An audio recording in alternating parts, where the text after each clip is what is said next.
today. So every day we start fresh because we can't affect the past, but we damn sure can make a difference today. We are back with another episode of Shop Talk, and we're discussing 815 of The Rookie titled Survive the Streets, aka this season's documentary episode. We had Harpez, Wopez, and Abigail was back for the ride as the team took on cults, demons, and all things horror. Plus, Smitty's plotline was a hilarious necessity. We've got some news first, but then we will dive right into our recap. Yeah, so first bit of news is we've got season 9. Yay! So exciting. So Yeah. exciting. Um I saw multiple people tweet that they're gonna hit 150 episodes in season 9. So that's exciting. Mhm. Yeah. Um yeah. So and then in the deadline article or in another deadline article, Alexi had said the rest of the season about the rest of the season. The season finale might leave off on a cliffhanger potentially. Monica comes Okay. back in a big way, which we see her in next week's episode. So I'm assuming Yeah, and the she'll be promo back photos there. they dropped today. Yeah. And then there's some story that they set up earlier in the season that comes back towards the end. And I'm trying to think what that is. I And mean, nothing's everyone keeps coming. saying like Everett, so I'm assuming it's just that, but I don't really know. Yeah. Yeah, I don't know. I thought when I saw the promo photos for next week's episode today, I thought it's Tim's mom, and then I was like, but what was the storyline around that? So yeah, I think it's gonna be Everett because that's the only like new story that they would have like set up. So Yeah. yeah, take us through the next bit of news. So the Rookie North, they shot the pilot and it's been delivered to ABC and they seem super happy with it. So hopefully that'll get, the go ahead and we can actually see it. Apparently to avoid replication of the Rookie North isn't just another big city cop show. There's three different zones according to Alexi. So it's meant to be Tacoma, the suburbs, and then the middle of nowhere. Um, and so the setting does feel different than Los Angeles, and it changes the dynamic of the show. Hmm. So, yeah. I hope that it gets picked up, honestly. I saw a video and I think I retweeted it like on the Shop Talk page about it was Jay Ellis like talking about how he got the call and everything for North. So Hmm. yeah, it looks good. But Yeah. we do have the episode description for 816 titled Out of Time. Nolan is put to the test when he's forced to protect a man he doesn't trust, which we know is Glasser. Yeah, Um, except it's like he's riding with Miles the entire time. So it's like, how in the yeah. world? Oh, whatever. It's fine. No one will be involved Yeah, regardless. Nolan's gonna be involved, and Miles is just like there to probably keep him company and like help, like watch him too.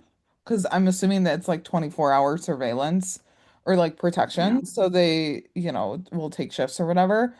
But then there's like promo photos of Bradford too. So I don't know. But Tim's in like Yeah. plain clothes. Hmm. I wouldn't think Tim's watching like protecting Glasser too, but I mean, being a sergeant, like maybe, I don't Yeah. know. But I will happily take any and all Brolin moments that we can get because the one Hmm. promo photo with like Tim and Nolan, I'm like, give me a Brolin moment because I Yeah. don't have enough this season. Yeah. And Lucy and Selena follow a promising lead, and Lopez finds herself conflicted about Wesley's new position. I don't understand the whole like Wesley's new position and her finding herself conflicted. The only thing I can think of is Monica comes back and like has to be, I don't know, a client of Wesley or Del Monte's. Because Yeah. we see Angela kind of sitting with Monica, but then I think Garza's there too. So I don't know. I don't know. But yeah. But I'm excited to see Wesley's new position, Lucy and Selena working together.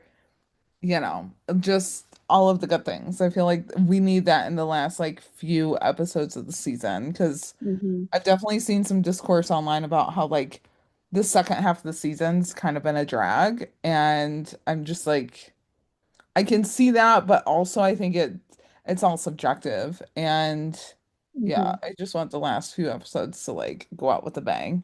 So, Yeah, yeah. yeah. And then we also have the description for 817 titled Dead Ringer. And the description is that Nolan and Harper try to help a desperate mother protect her child while Lieutenant Gray and Garza continue to work with Monica despite their misgivings. So Monica will be back for the episode after that as well. Yeah. Um, so I guess that goes back to what Alexi said. You know, Monica comes back in a big way. So a Hmm. couple episodes in a row, they'll have to complicate the story somehow, like add Yeah. layers to it. I don't know. Yeah. Yeah.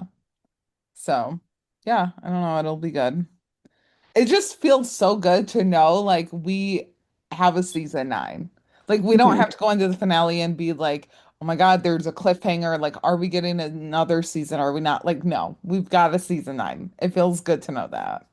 Yeah. So, so we'll just start off with we'll we'll go right into the episode at this point. So obviously this was the documentary episode, so like we're just going through the episode minute by minute. So we see John and Selena roll up to the scene, and it's pretty creepy. Even Selena's like, there's something evil here.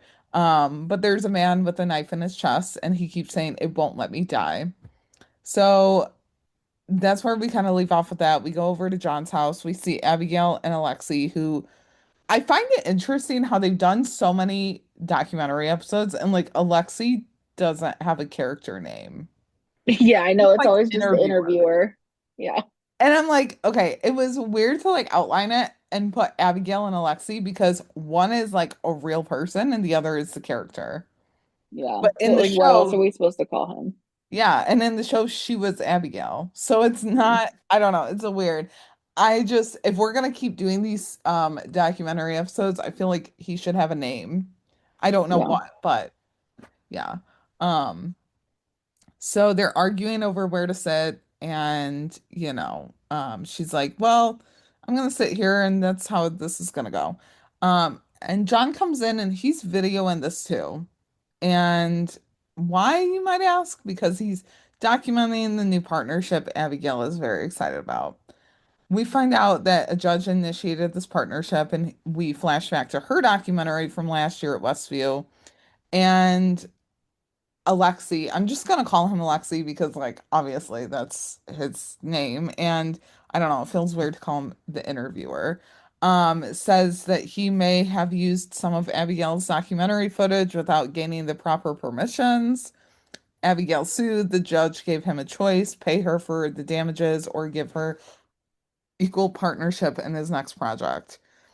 And he says that the judge never said equal, and he moves on and they start the interview. So Alexei mentions that this may be the most shocking case of murder mayhem they've ever seen, and we go back to John and Selena on the scene. A lot of flashbacks. And the man with the knife says he stabbed himself. He's tried everything, but he can't kill what's inside of him. And he literally pulls the knife out of his chest and falls to the ground, dying instantly.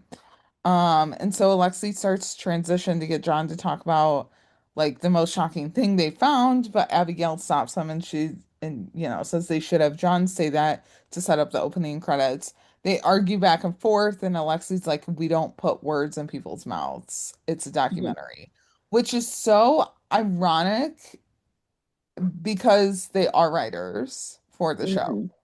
and the showrunner. Like that is quite literally your job. This Yeah. entire episode was kind of meta, or at least Mhm. in parts, just different things that they were talking about and covering and all of that. Yeah. So Alexi like gets them back on track, and we see the opening credits end, which are just clips from the body cam footage. So we go over to Lucy. She's driving the shop. Alexi and Abigail are interviewing her. And Abigail asks the most important question. She's like, is there a reason that you didn't want to be interviewed with Tim? I mean, honestly, Abigail's just there to get the tea on Jennifer. Mhm. Like, Yeah. And so Lucy responds with, "We're just shaking it up. There's no reason." And Alexi gets them back on track. This entire episode, Alexi's just trying to keep everything on track. Um, Hmm. so Lucy says that she kind of recognized the victim, but it wasn't until they ran his prints that they got his name, Rich Rowley. So Gray comes in, gives some backstory on Rowley. We see a clip of one of the old training videos. And then we hear from Smitty, who says Rich was a trip, the life of the party early in his career. And as the years went on, he became a little crazy, getting deep into conspiracy theories about cults and cabals. Um, so Tim then adds that LA does have a pretty dark history, but Rich took it to the next level. And his training videos got more and more intense because of it, mentioning they got around to updating the training videos, but it caused some controversy with some of the older officers saying they were being insensitive. And even 3 years on, a lot of his friends were still mourning his death and saw the videos as a way to keep his memory alive. So, as Abigail confirms that Rich died 6 months ago, Gray's like, yeah, he did, but he's talking about the first time. And we see footage of divers searching for Rich Rowley in the ocean when he was apparently on a sailboat with his wife and the boat was struck by a rogue wave, causing him to fall overboard. So we see Harpez next, and they talk about the boating accident, saying that anytime someone disappears from a boating trip, it automatically sets off alarm bells because it's an ideal place to cover up a crime. Throw a body overboard, weigh down, the likelihood of them recovering it become it before it becomes fish food is low. And so as circumstances were suspicious because Rich was a skilled sailor, it was a calm day. The only witness was Darla Phillips, his on again, off again girlfriend who married him 5 days before. Um, and so they ask if they suspected foul play. So we go back to the video of her attacking him, like the training video. And Angela says that they couldn't rule it out. So we see Angela and Nyla interviewing Darla, asking her why Rich wasn't wearing a life vest. Turns out he never did. And then Angela's like, why didn't you jump in after him? And she's like, I'm afraid of dark water, water you can't see the bottom of, which is fair. But I feel like even the clearest water, like you're not totally going to be able to see like all the way to the bottom. So, um, so Angela points out that Darla stands to inherit Rich's entire police pension. It'll be quite a bit of money. And Darla's like, I know what this looks like. I just watched the love of my life die in front of me. But, Angela's like, well, we don't know that for sure, implying that they don't know if he's dead because they obviously haven't found the body. So, Angela wonders if Darla knows more that she's not telling them, but Darla just gets up and ends the interview. So turns out there wasn't any evidence that he faked his death until he turned up dead again in 2025. This time for real, though.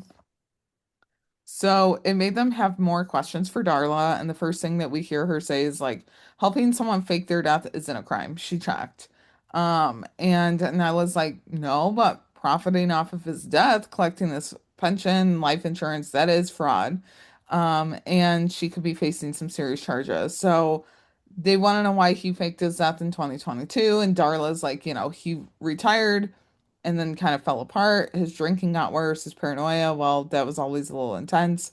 Um, and Nyla asks what he was so afraid of, and apparently it was this group, a secret society of dangerous, powerful people that he had been on to for years, and he knew that they found out about him. So so she broke up with him she broke up with him, and then a year later he showed up on her doorstep and was like, I need to fake my death, help. And so Nyla asks Starla if she had any idea that there was a coffin in his garage. And so we see Abigail tell Alexi that they'll probably hold his part of the interview with Lucy until the end um, of the first act and hit the audience with a twist and when it's dramatically expedient. And once again, Alexi has to get them back on track. And Lucy says that they secured the scene when she arrived, cleared the rest of the house, moved on to the garage, and they open the trunk of the car and the smell is strong. Um, and it's likely that there's a body in there. And so Selena doesn't want to open it, and they ask Lucy, and they deduce that it's clear that the coffin's been underground for a while, and if there is a body in there, it's likely long gone.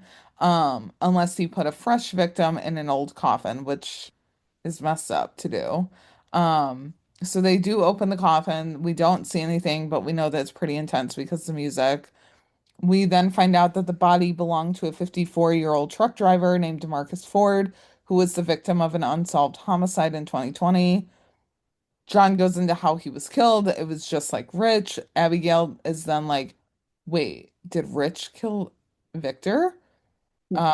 Or no, Marcus. I don't know where I got Victor from, but yeah. And so it turns out that Rich didn't. Like he alibied out. It was fine. So digging up the body isn't an easy task, and Alexei questions why Rich would go to all that trouble, and John's like, initially we thought it was Rich's clearly disturbed mind, and in some ways it was, but then they found the tattoo. So they look at the photo taken of the original autopsy. Abigail gets into her tattoo progression, and Alexi's like, come on, get back on track. And Harpez is like, there was something familiar about it to them. We couldn't place it. So they started asking around, and the answer couldn't come from a more unlikely place. And then we see Smitty. And he says that he watched the Rich Rowley training videos more than any person alive, so he recognized the symbol immediately. Leave it to Smitty, like truly. So we see another clip of a training video, and it's like graffiti on a concrete wall in the background of the video. And he almost kind of points to it, but not really. And so Abigail asks Smitty what he thinks it meant that Rich had the same symbol that was tattooed on the arm of the murder victim. And Smitty's like, I don't know. Which, same, same. Kind of my entire reaction to this entire episode. I was like, what is going on? When Tim said, I'm not following, I was like, yep, same Yeah, dude, same. yeah. And so we see Lucy and the rest of the team go over the videos. Lucy shares when the tattoo symbol and the instructions to report the missing person are wildly outdated. She shares what she's been thinking, and she's like, Smitty's right. I hate to say it. So she proposes the question of what if Rich puts messages in other videos? She's not totally sure yet. She's binged every training video that she could get her hands on. And I loved that Tim added, he was like, yeah, it's been a fun few nights. Like, that was the most Chenford that we had in this episode, truly. Mhm. Which I get it. Not every episode is going to have Chenford, but like, I don't know. We should be able to have a little bit more than that one line, but I digress. Um, So she did find a few other possible leads, but there's a problem. The department's archive is incomplete, and without all the videos, she's not sure if she's missing a vital piece of information. So Gray explains that when the training topics and videos become outdated, the videos are supposed to be digitized and archived for historical record, but Rich's were gone. And so grades like it was most likely because of a human error. Someone got lazy, just didn't upload them. And John mentions that he reached out to the production company who made the videos to see if they had any copies left. Turns out they went out of business. So he tracked down the auction logs and he knows the person who purchased the studio's old hard drives. Oh, Cue the Dropout Studios and Sam, yeah, which was not expecting that. no, but I was like, you know what? Sure. Let's go there. Let's see them again. I would rather see them in this episode than like, I don't know, another random episode where I'm like enjoying the case, yeah, or It's the, true. episode more and like they come It in. kind of fits the vibe. Yeah, yeah. So, Abigail and Sam start talking about wigs, and Alexi's like, "Nope, let's get back on topic here." So Alexi asks if Sam has happened to watch the police training videos on the hard drive, to which Sam did, and he's like, or Alexi asks if he can make copies for them, and he's like, I would, but I wiped all of them to use as servers months ago. So Abigail has an idea, and once like has the team reenacting training videos when another team member comes up and is like, yeah, I stole one of the hard drives, to use as self-care, to watch for self-care, but it's not working. Okay. I don't know why you would want to watch those to, as he said, relax more. I don't know. Self-care. Random, but okay. Um, it's called watching like a comfort TV show, not like police training videos, but hey, whatever. Um, so they ask if they can have the video, and he's like, yeah, like you can borrow it. And Abigail is just like, can we still have them like reenact? Okay, I don't mind Abigail, but like this episode, I was kind of getting annoyed with her because I was like, you're not taking this seriously at all. I just felt like, I mean, like, yeah, there were a couple times like the, no fun for me or something. Like later in the episode, like that was kind of funny. But like it just happened like every single time Yeah, that like they were on the documentarians were on screen. yeah, Um, which like I didn't really know if it needed to be repeated that many times. yeah, Because I mean, like probably at least like six, seven, eight times. yeah. I didn't mind the dynamic between Alexi and like Abigail and like Oh them no, both that was fine. documentarians. I didn't mind that and like it was fine, like you said, to see Abigail kind of have a little bit more fun with it and like Alexi, trying to wrangle her in. But it got very annoying when it was every single time we would see them. Like when she's asking about Tim or like the whole Smitty thing, like even the wigs, I was like, okay, fine, this is funny. And like kind of the lighthearted point we need, but like not every single time. It was just a little bit too much. Um, so we go back to the team. Lucy mentioned she finally finished watching all the training videos and that there's a lot, which prayers up to her because I wouldn't even be able to make it through one. So we cut back and forth from the team to these videos. There were signs in each video, azaleas, a brown star, and all of these victims were found stabbed. And so ended up finding clues that pointed to seven different cold cases. So the million-dollar question is, why was Rich hiding the names of murder victims in police training videos? So they believe he stumbled upon a conspiracy of series connected murders committed by a person or persons unknown. So he should have reported it, but he had a reputation with the department for lack of better phrase, magical thinking. So his theory was dismissed out of hand. So he thought all of the murders were connected because of where they were stabbed. But more importantly, each person was found with a penny inside of them or on their person. And apparently, all these pennies were minted in 1930. So, Rich's autopsy revealed he had swallowed close to 50 pennies before he had died as well. So, they got access to Rich's cloud account to see video footage of him entering Area 67, a secure military facility, and Abigail shares that's where they keep the aliens. And so then we see Tim up next for interviewing, and Abigail thinks that this all seems obvious, and Tim's like, I'm not following, which yeah, same, same. Mhm. Um, Abigail then shares that Rich was exposed to an alien parasite and it was inside of him. And John mentions that he had heard of Area 67. There's this AM radio station that he used to listen to in Pennsylvania, and the host was obsessed with UFOs. And Abigail's like, "Oh yeah, I know the name of that program." Yeah, probably because he's talked about it with Henry and Abigail, like when they were together. I don't know. Yeah. So John says that he didn't believe in the host theories, and then we hear this radio host talk to a caller who is John Nolan, with a image that I loved how they put on the thing, not AI. I was like, okay, Right. yeah, whatever. Um, and he's like this character, John, is like dressed up in his construction days, mentioning that he's now called in four times and he swears he just saw a UFO. Mhm. So we cut back to John and Abigail and Alexi, and he's just clearly embarrassed and he's like, it's a common name. I was like, Mhm. yeah, I mean, it is, but like, it is your voice. That was a funny part. I was like, okay, that's a good part. Um, Yeah. Yeah. So Lucy's up next for an interview, and she mentions that she's open to the possibility of extraterrestrial life. Um, and Abigail mentions that, the people who claim to have seen aliens seem to be a little off, and Lucy's like, "Aren't you friends with a corpse?" And Abigail's like, "Yeah, more than friends, but that's fair." Um, and Smitty also believes in aliens. which Yep. I don't know why I didn't already think of that, but like it makes sense. And he says, in fact, he's been abducted by aliens. Yeah, of course he has.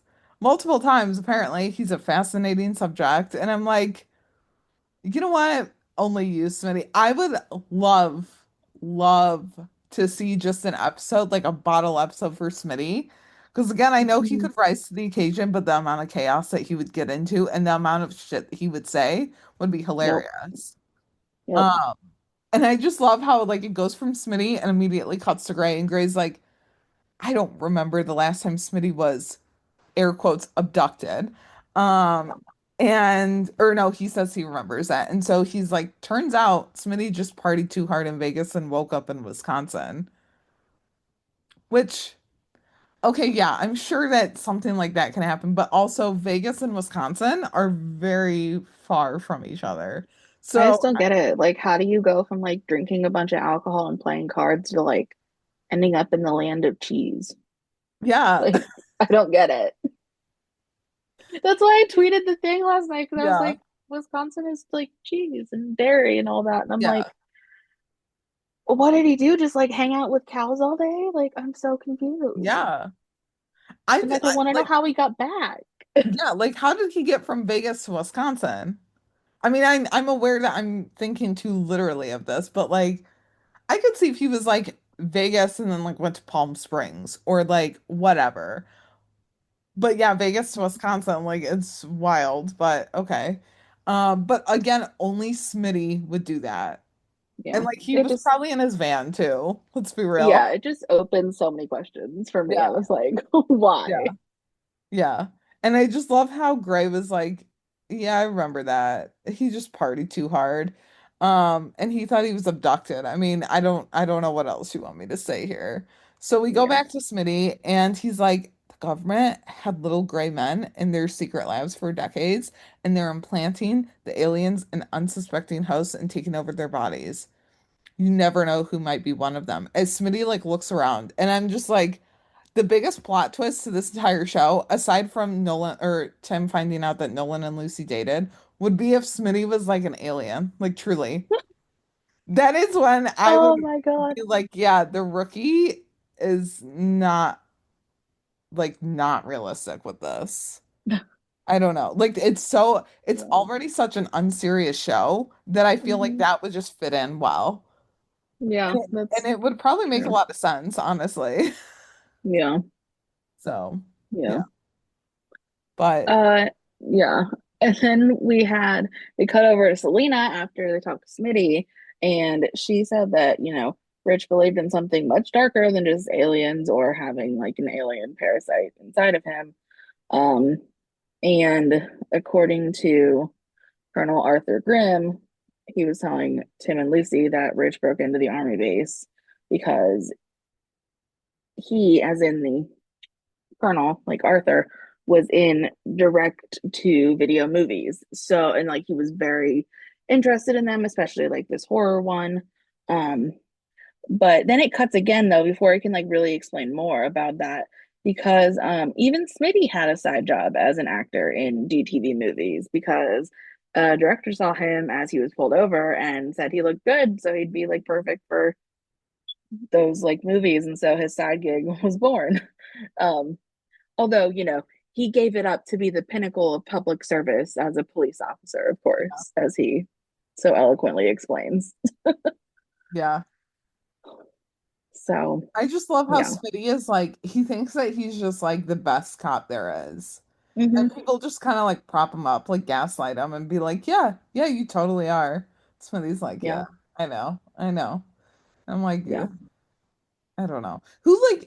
Who trained him? I just want to know, like, who trained him to be a cop? Honestly, maybe Rich did. Who knows? Right? Who knows? Yeah, I don't know. We found out some good backstory. I was half expecting to hear that Rich and Smitty were like partners back in the day or something. So, Mm-hmm. yeah. Yeah. Yeah. So we do find out that the movie Rich was obsessed with was a horror movie titled 300 Days of Hell. Cuts over to Angela and Wesley. And Angela says it's the scariest movie of the 90s. Wesley said it's not that scary. He would watch it again, but he has plans though. Um, Nyla, on the other hand, is not a fan of horror movies. She was like, I am not watching that crap, even if it's for the job. Yeah. Um, which I mean, same kind of. Like, if I had a choice, I would not pick a horror movie. Yeah. No, no. Not, yeah. Um, so since trace DNA on the victims were from different people, they were apparently looking at a group of people who did the killings. And they think that this group believed the demon named Malthus possessed people, jumping from like host to host. So this group had to stop the people that were being possessed. Um, and Abigail and Alexi go to interview a medieval religion professor who says that the first time you see this Malthus demon mentioned is in a like Lesser of Solomon text. Um, and apparently, after 300 days, the demon reaches full power, killing the host. Is like one way to slow down this power surge, but so is copper. Yeah. And then it cuts to a few of them saying, you know, the pennies, the pennies, the pennies. So because of the pennies. Um, John then notes that before 1984, pennies were made out of 95% copper. So um, that is where, like, that's where the 1930 like comes back around. And Yeah. the 1930 is important because it spells out Malthus, like in numerology, which Selena explains, of course, because, she knows that. Um, and so whoever committed the murder thought that these people were possessed by Malthus. And apparently, Rich thought that he was infested too, which is why he took his life. Angela apparently helped with like that theory. Um, and so then they play a clip from the 300 Days of Hell movie, which I mean was kind of played a little bit to show the similarity of like the copper usage and like the 300th day, but also it paused on the fact that Rich's ex Darla was in the movie too. Mm-hmm. So they come back over to her. It's like a different day and time. She's like at her house, and Alexi and Abigail are interviewing her, and people thought, the set was cursed because bad things kept happening. Like, one guy was paralyzed, another had his leg amputated. Like, people were just like getting injured all over the place.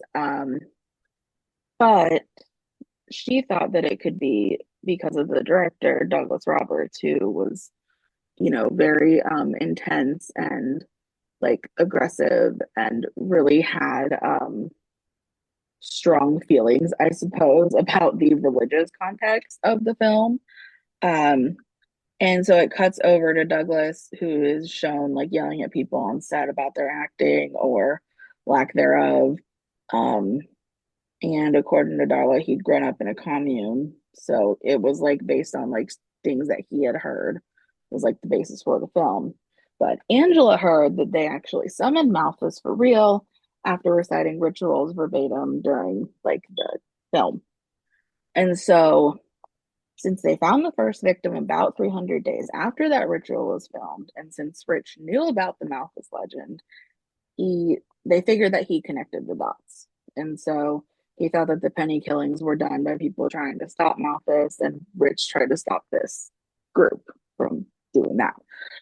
Um, and then we get to a very surprising couple of cameos by supernatural actors, Jared Padalecki and Jensen Ackles. Yeah. So they were interviewed by, again, Alexi and Abigail, about Rich's obsession with like demons, which led him to over focusing on their show, especially on this episode that dealt with Malthus. And they said that he was asking them a bunch of questions at a fan expo and was kind of incessant about it, which they didn't understand because they were just actors, not demon hunters.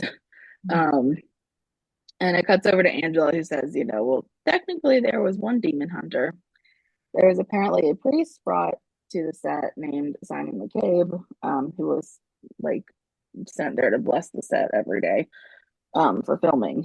And Angela knows this name, as does Tim, because 15 years ago, when they had finished their rookie years, they responded to a call about McCabe doing an exorcism on a 16-year-old girl named Becca who died, because he had to kill her because he thought that she was possessed, but in fact, she had a brain tumor. So, as Angela, I believe, put it, she needed a doctor, not an exorcist. Yeah. Um, so Simon was convicted of the first degree murder and was in jail during 5 of the killings, that the cold cases.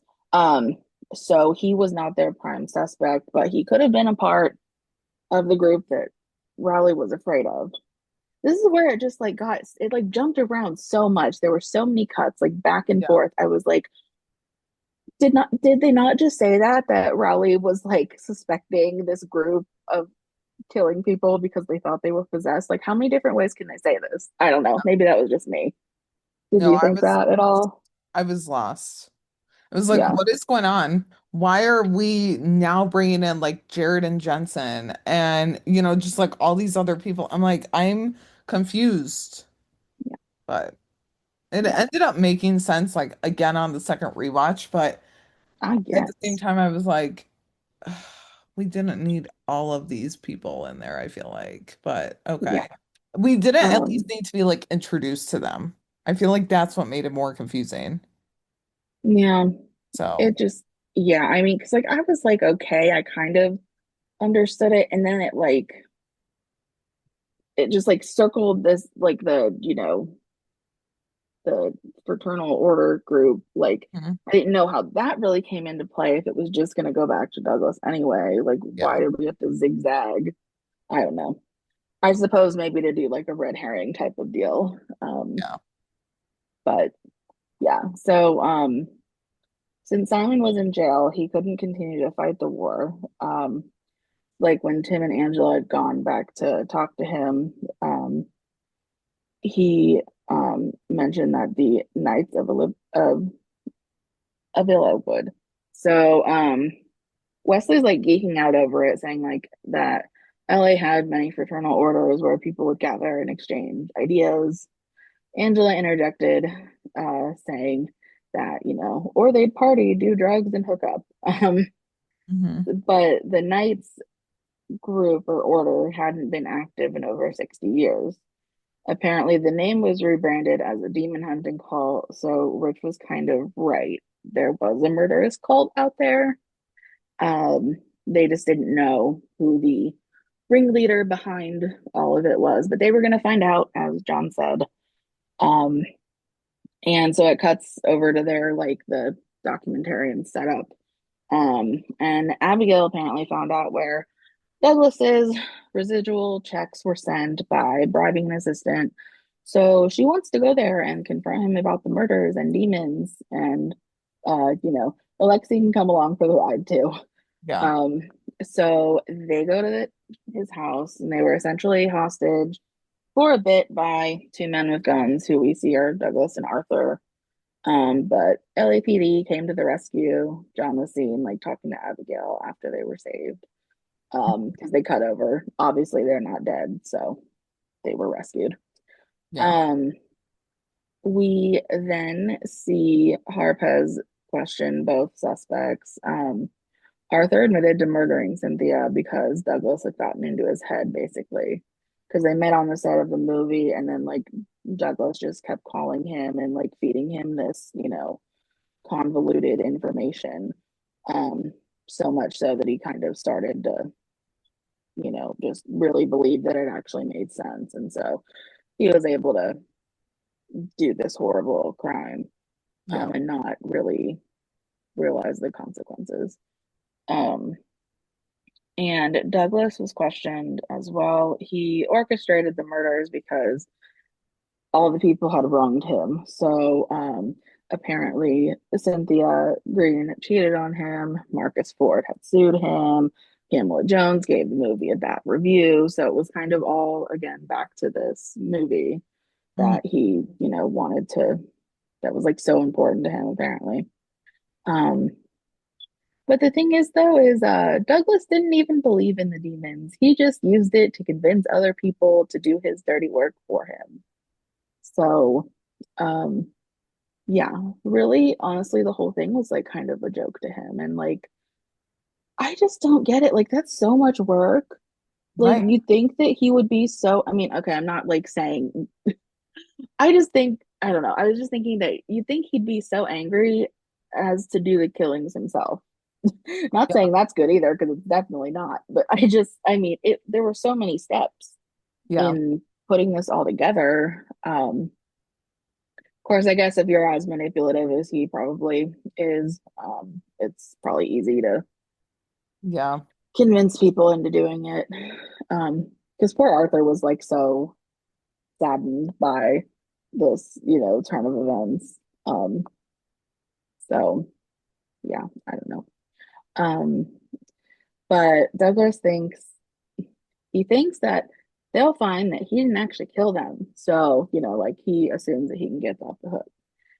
But Natalie says she thinks that he'll find that Manson died in prison, aka just because you're the ringleader of an operation does not mean you escape unscathed. So, um, it wraps up that portion. The documentary is wrapped up at Nolan's house. Alexei thanks him for saving them, and John asks how the partnership between them went. Um, Alexei said they're so different, but he'd be up for doing another like documentary. Apparently, Abigail signed a movie deal with Hulu because she sent them a sizzle reel of this documentary. But maybe Alexei can join too. But it kind of seems unlikely. Mhm. And that's where the episode ends as they like walk off set. So yeah, it was a Yeah. lot. I kind Yeah. of thought like at least for me anyway, when I was watching it, I mean I assume it'd be the same for you. It was like all like maybe like 11 minutes left when like the supernatural Yeah. cameos like came on. And so I'm like, you gotta be kidding me. They're gonna wrap this up in 10 minutes. Right. Like, and we didn't even get I mean, not that I needed all seven names of like the, cases or Yeah. like the victims, but like if you're gonna mention three, why not just mention the other four? Like, I don't know. It just kind Right. of they just like wrapped it up very quickly for Yeah. that portion. Um, I don't know. There were just some parts that I didn't know if like that. I mean, I wouldn't think were like super necessary. Yeah. And then again, like the repetitive commentary or like shtick that, they were doing. Like it was funny at times, yeah. I just didn't know it. I didn't think it needed repeated so many times. Yeah. But I mean, it was so good. I know I'm in the minority. Like I actually probably because I actually watch like a lot of documentaries, like real documentaries, like not fictionalized ones. But I mean, I kind of like things like that. So Yeah. um it was still okay, but not my favorite one of the Yeah. documentaries. I want to know So why, and I'm sure that they do this just to kind of like include a few different sets, but why they film at Wopez's house and then John Nolan's house. Like I feel like yeah. a few of the documentaries lately have been filmed at John's house and it's just him sitting there. I'm like, Yeah. I don't know, maybe for a change of scenery, but like Angela and Nyla was the only one, I guess, and Selena, well, and Smitty, so not the only one that was filmed at the station. And I'm like, Yeah, it was just like bits and pieces though. Like it wasn't yeah, primarily at the station or like primarily yeah. at someone's home. But I just feel like for like a true crime documentary, I feel like it would be better if it was at the station. I don't know. Maybe that's Yeah. just me. Like I don't watch a lot of those documentaries, so I don't know, but I'm like, I don't know. I It mean, just feels, typically they're like set up, if they're interviewing like,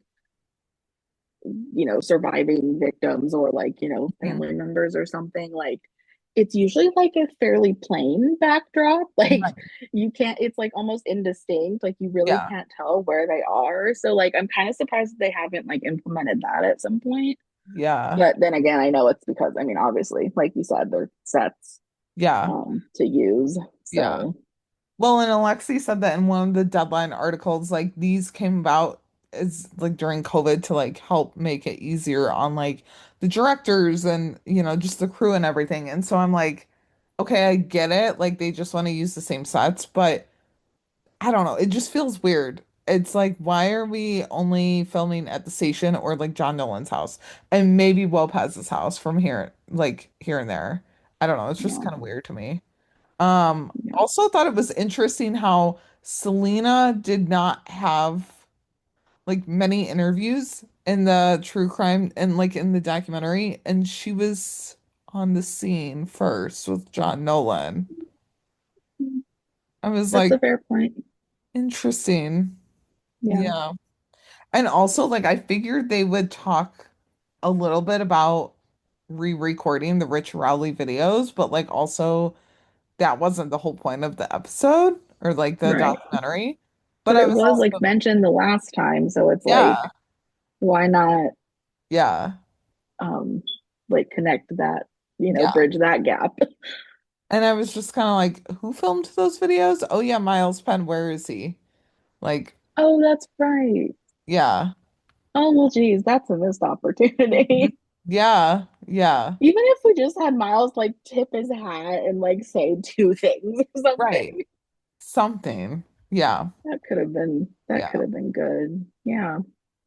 I don't know. It was good. Like, it was fine, but it wasn't my favorite. Now, if you asked me to rate my favorites, I would have to go back and watch all of them, and that would be a lot for me. Yeah. Because for some reason, Um, the only one that sticks out of my mind is the season 8 one, the Westview, and I don't know why, oh, but really? yeah. Yeah. Oh, Um, I guess the Frankie Muniz one too, and that one was decent. yeah, that was the first one they did. Yeah. Yeah, I mean, I liked that one. I liked the season 5, like the doppelganger, Uh-huh. That one infused was good. Yeah. one. That one was good. I did like that they actually focused on like Aaron's case for an episode. Like that Yeah. was cool. Um, those are probably like my top three. Yeah. Um, I mean, honestly, I don't know, because like the first one was like pretty good, and which it kind of dealt with a similar, well, cult.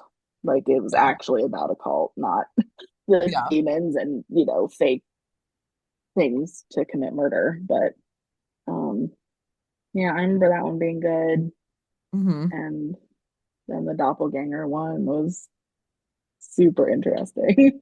Yeah, I forgot that that one was about the doppelgangers and then errands. Like for Yeah, me, it helps so much when the documentary is based off of characters or like a case or backstory that we've heard before. Like yeah, Rich Rowley, like it made sense because we've heard of him before, but like we're not tied to Rich Rowley. We yeah, like it was just like an episode of them like re-recording his videos. yeah. I Well, mean, because if they like, didn't mention the training videos, I would have been like, "Who is right. this man?" Yeah. Well, and like just bringing in like okay, Aaron's case, that documentary was probably one of the best ones because it was like you were walking through that case and like you were connected to Aaron and like you knew that and like you were rooting for Aaron. Same with like the Yeah, doppelgangers. I don't know. It definitely helps when like the documentary is centered around like something that we already know of. I feel like that's probably why I remember the Westview one a little bit more too.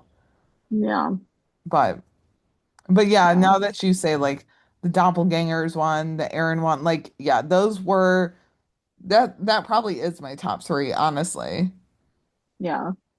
My Well, memory has to be I jogged. just happen to remember them because, like I said, I'm probably in the minority and actually like really enjoy watching Mhm. those. So like, they just stick in my brain. Yeah. Yeah. Um, but yeah, I mean, this was good. I will say I did not expect to see Abigail again. Like, Hmm. I don't mind her, but like, where's Henry? Yeah. Like, John's son, not his Yeah. ex. or well, I don't even know what Abigail would be. Ex His almost son's daughter-in-law. ex-fiance. Yeah. Yeah. Yeah, So like why are we seeing more of her and not Henry? I mean, I guess obviously for logistics, like Madeline is right, yeah. she's on set, but it is interesting. And it seems like John and her are very close, which Mhm. is fine because I think it was said that she didn't have a good relationship with her family or whatever. But I'm like, are we just ignoring that like she was once engaged to his son and then like broke it off and like he's just like, yep, I'm still gonna, be fine with you. I don't know. It's weird. Yeah. But First, I suppose it's on brand for John Nolan. He's one to give people second and third yeah. and fourth chances. Yeah. So I Yeah. suppose that fits. Yeah, I just think it's interesting, but I mean, scheduling and stuff kind of makes sense. So, yeah. Hmm.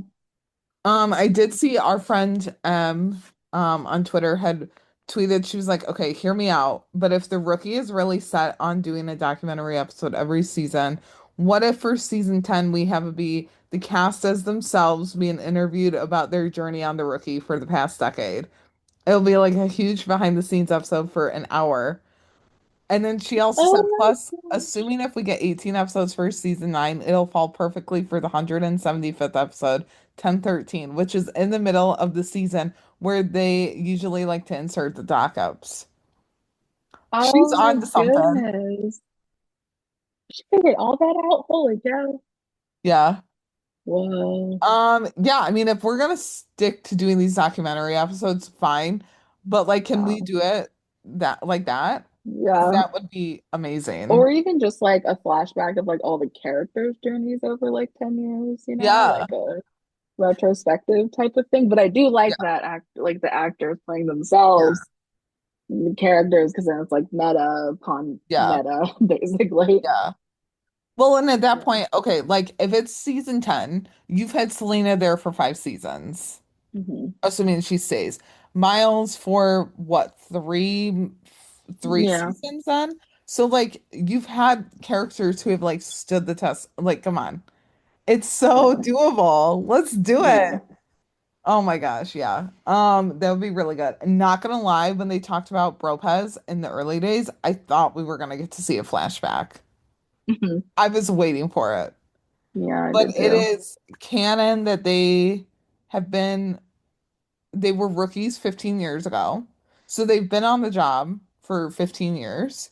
Hmm. Um, I mean, granted, the timeline's like all skewed up, so who knows what year it Yeah. really is, but I'm assuming it's 2026, in the rookie universe. And they've known each other, which like we kind of figured, I think, or we knew, but Hmm. like it's just so nice to have that confirmation. And like I saw someone else that posted earlier, like they've really seen each other through like the highs and lows of their career. Yeah. And it's just, I love it. Yeah. Like I don't know, I want to see more of their backstory. Like that would be cool for the 10th season documentary too. Like if we go back and see like like the characters being interviewed or whatever it is, like even just seeing kind of some flashbacks or even like for the season 9 documentary, like if we see, Angela and Tim like on patrol in the early days, you know, Yeah. there's TV makeup. They could make them, you know, like from 2011 or whatever, or they could recast and like do someone younger. It doesn't matter to me, but it'd be really cool to see Hmm. that. Because we have Yeah. a long-standing friendship with them. Why we're not talking about that more? Get Gray in there. Get Smitty in there. Like, come on. Get these Yeah. guys who were in there from the get-go with them. I Yeah. just think that'd be really cool. Like, One Hmm. Chicago did that with the crossover, and it was really cool to see. Yeah. And I'm like, can we have that for the rookie? You could even get Nyla in there too. I don't care. Like, I mean, yeah, because Makia definitely does not age. So no. she could play her Yeah. 20 years ago. But like, well, because I think it was said Nyla has been on the job as long as Tim and Angela, right? Yeah. So I mean, yeah, we've got Nyla, Tim, Angela, Gray, Smitty. And like, I don't know if you want to throw in Officer Jan too, sure. Hmm. Like there's the season 10 documentary. Give us some kind of case that like is brought back up 15 years later and like have them talk about it. Because that would be a memorable one, I think. Yeah. Yeah. And it would be incorporating characters that like we've seen and we've grown attached to and everything. Like it'd be perfect. Hmm. So, yeah. I don't know. Yeah. Maybe we just wrote the season 10 or the season 9 documentary episode. I don't know. And season 10 actually. And if that happens, like M deserves all the credit. So, Yep. yeah, because that's a pretty great theory Yeah. or a pretty great idea. So, Yeah. I mean, also like someone could write a fanfic about it. Like totally cool. Could be a Hmm. good one. So, That'd be fun. yeah. Um, but that is it for us this week. Let us know your thoughts on this episode and more at the Shop Talk the Rookie Podcast at gmail.com. You can find us individually on Twitter at the Shop Talk Pod underscore. Along with our individual accounts, I'm at jstark804. And I'm at Carrie Hyman. And we're on TikTok as well at the Shop Talk Podcast underscore. Just a reminder, we do have a sale on all of our merch at shop-talk.dashery.com. You can get some cool things like stickers, shirts, magnets, bags, mugs, etc. with designs that we've created inspired by the rookie. My brain is done for today. But we will be back next week with our recap of 816. So until then, bye everyone. Bye, guys. Go get him, boo.